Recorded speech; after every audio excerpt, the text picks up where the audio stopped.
Well, oil prices are lower as conflict in the Middle East escalates. 3 U.S. soldiers were killed and dozens wounded by a drone strike from Iran-backed militants on Sunday. President Biden vows to retaliate, saying in a statement that those responsible will be held to account.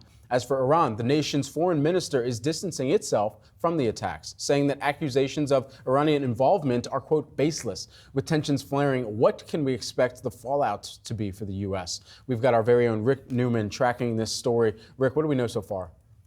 Well, this crosses a so-called red line regarding U.S. involvement in everything happening in the Middle East, because we now have American service members who have been killed and others injured by what appears to be a strike emanating from Iran or with Iran's backing.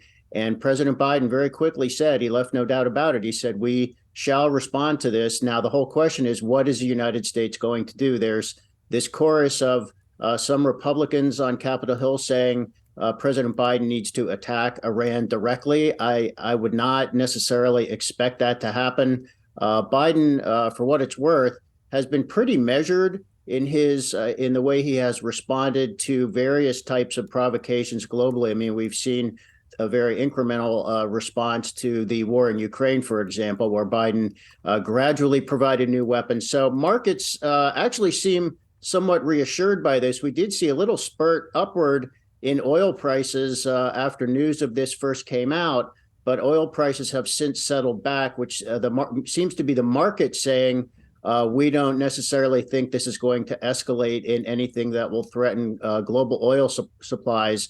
But there is a slippery slope problem here. I mean, United States keeps getting a little more involved, and it's not clear where this ends. Yeah, certainly,